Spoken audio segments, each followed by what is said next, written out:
이 정도면 돼. 이 정도 얼굴도 작고 마스크면 충분해. 여자친구 어떻게 사귀어요? 여자친구는 이렇게 돼. 여자친구는 너가 목적 달성하면 여자친구도 저 줄 막 서 있어. 저 막 번호표 뽑아야 돼.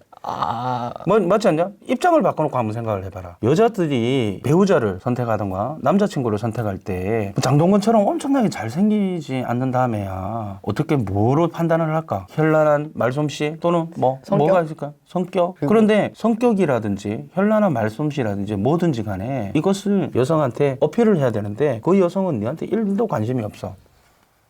그렇다면 관심을 표시하게끔 만드는 수는 뭐가 있을까? 아까 이야기했던 목적을 달성하는 거예요. 그러면 그냥 정말 지금 번호표 뽑고 줄 서 있을 거예요. 여자친구들이. 그러면 지금 이제 이렇게 이야기하고 싶지. 지금 당장 필요해. 당장 필요해. 그제? 당장 여자친구가 필요해. 그걸 알아야 되는 게 뭐냐면 지금 당장 여자친구가 필요하긴 하겠지만 이때 여자친구는 네 인생에 그렇게 큰 도움이 되지 않고 정확하게 이야기하면 아무런 도움이 안 돼.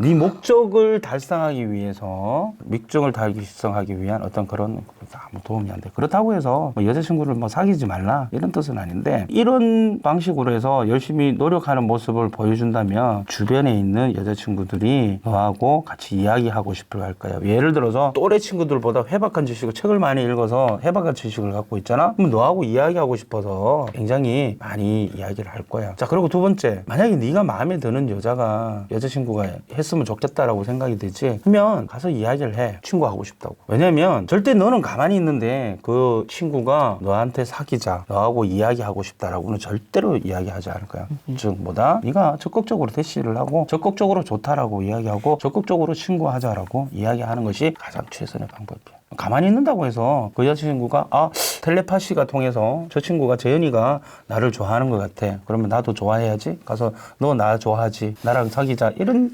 경우는 절대 없어. 알겠나? 예. 모르겠다. 그 재현이 얼굴이 장동건처럼 생겼으면 모르겠다만은 그건 아닌 것 같고. 근데 이 정도면 돼. 이 정도 얼굴도 작고 마스크면 충분해. 두 가지지. 적극적으로 본인이 대시하던가 아니면 오게끔 만들어야 돼. 오게끔 하기 위해서는 뭔가 내가 가치가 있어야 되겠지. 그 가치는 어디서 찾아라? 책. 옳지. 끝. 공부할 때니까 공부를 또 늦은 나이에도 오랫동안 잘 하셨죠? 공부는 저는 이렇게 생각해요. 공부는 하라고 한다고 해서 안 돼요. 무슨 얘기냐면 본인이 공부를 하고 싶어 해야 돼요. 물론 이제 그 어떤 집에서는 아예 그냥 몽둥이를 두드려 패서 어릴 때부터 공부가 자신이 해야 될 일이라고 아예 그냥 세뇌를 시켜서 이렇게 하는 경우가 있는데 그렇게 해서 공부가 완성된 애들은 사회에 나와서 적응을 못해요. 사회생활을 못해요. 지금 무슨 얘기냐? 공부는 본인이 하고 싶어야 하는데 그럼 결과적으로 뭐냐면 하고 싶어야 되는 동기, 모티브 이게 분명히 필요한데 그걸 어떻게 만들어 줄 것이냐가 어른들이 해야 되고 부모들이 해야 될 일인 것 같아요. 지금처럼 본인이 나는 유명해지고 싶고 돈을 벌고 싶다 그러면 그 방향은 여러 갈래길이 있을 거예요. 부산에서 서울 가는 방법도 걸어서 가는 방법도 있고 비행기 타고 가는 방법도 있고 KTX 타고 버스 타고 가는 방법 여러 가지 방법이 있는데 어떤 방법으로 갈 것이냐 어떤 목적지를 어떻게 할 것이냐는 고스란히 본인 책임인데 본인이 그걸 느껴야지만 그때 공부가 흥미가 생기고 공부하기가 쉬울 것 같아 어려울 것 같아. 열심히만 하면 쉬울 것 같아요. 공부가 기본적으로는 하기 싫어. 엄청 힘든 일이야. 그런데 그것을 해야만 하는 이유를 찾았을 때는 공부 자체가 힘들지 않는다는 거지. 견딜 수 있다는 거지. 그러면 그 견디기 위해서는 그 견딜 수 있는 어떤 유인이 있어야 돼. 그리고 한 가지 더 이야기해 줘야 되겠다. 저는 월급쟁이 하고 싶어, 사업가가 하고 싶어. 사업가. 일단은 돈을 벌 수 있는 어떤 그런 자질이 보인다. 나는 공무원을 할 거예요. 이러면 이거 좀 문제가 있어. 월급쟁이라는 이야기 들어봤지. 아저씨는 월급쟁이를 하지 말라는 주의인데 왜 월급쟁이를 하면 안 될까? 들어오는 돈이 좀 더 적고 잘리면 끝이니까. 여러 가지 그 말도 맞아. 이제 근본적인 거는 뭐냐면 월급쟁이는 누구를 위해서 일한다? 회사가 아닌 자신. 월급쟁인데 월급쟁이요? 그러면은 뭐죠? 회사에서 월급을 받으려면 회사에 일을 하는 거지. 그 회사에서 일이 해서 돈이 벌어지면 그 돈은 누가 가져가는 거예요? 회사?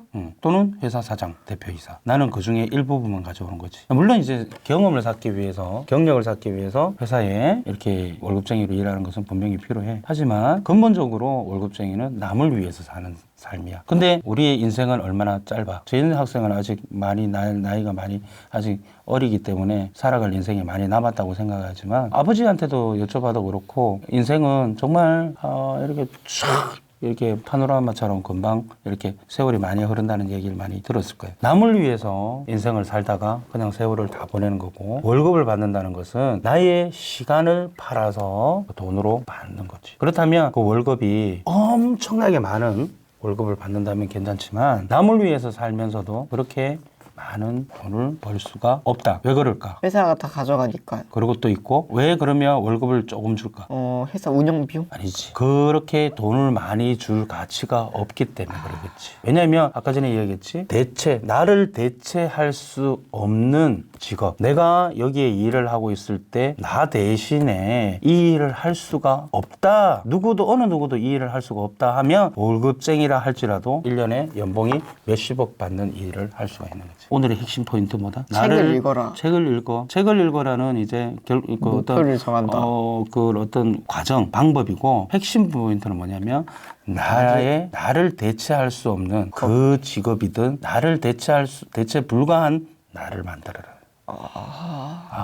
바꿀 수 없는 나. 그렇지. 나를 대신할 수 없는 아. 나만이 할 수 있는 나만의 독보적인 그런 일을 만들면 더욱 좋겠지만 적어도 내가 다른 사람이 나의 직업을 들어올 수 없을 정도로 뛰어난 직업을 갖는다든가 뛰어난 능력을 갖는다든가 또 뛰어난 결과물을 만든다든가 하게 되면 돈은 그때 자동적으로 따라오고 여자친구는 줄 서 있고 그렇게 되는 거야. 오늘 아저씨 이야기 이해가 가네? 예.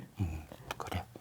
아버님 되세요? 혹시? 오늘 저하고 지금 이야기 나눈 거에 어떻게 생각하세요? 항상 그렇게 이야기 말씀을 해주시나요? 저하고 이렇게 대화 나눈 것처럼? 게임만 많이 하고요. 아니 게임을 저는 그렇게 생각해요. 게임 하는데 게임을 해서 1등을 할 만큼 하려면 맞잖아. 이 모든 맥락이 똑같아, 그치? 반에서 1등이에요. 아니 전 세계에서. 세계에서요? 아까 전에 손흥민 선수처럼 우리나라에서 1등 하는 것처럼 그 정도로 할 것 같으면 정말 게임을 해도 되는데 게임도 조금 하고 공부도 조금 하고 여자친구도 조금 하고 이것도 조금 하고 저것도 조금 하고 하면 나중에 결론적으로 본인한테 남는 거는 아무것도 없고 다른 사람하고 대체가 될 수 있을 정도의 흔한 사람이 돼버리면 월급쟁이를 하더라도 제대로 된 월급을 받을 수 없는. 왜? 자르고 다른 사람을 넣어도 되니까. 이게 자르지 못하게끔 그 정도의 능력을 가져야 된다. 이름 뭐야? 권재현이요. 권재현이지. 미쳤나 보다. 자, 공부 열심히 하자. 대체 불가능한 사람이 되자. 아저씨가 뭐 하는 사람인지는 네이버에 아저씨 이름 쳐보고 그다음에 유튜브에 아저씨 이름 치면 아저씨가 뭐 하는 사람인지 정확하게 알 수 있을 거예요. 그래, 오늘 만나서 반갑다. 그래. 감사합니다. 화이팅. 예, 감사합니다. 나중에 봐.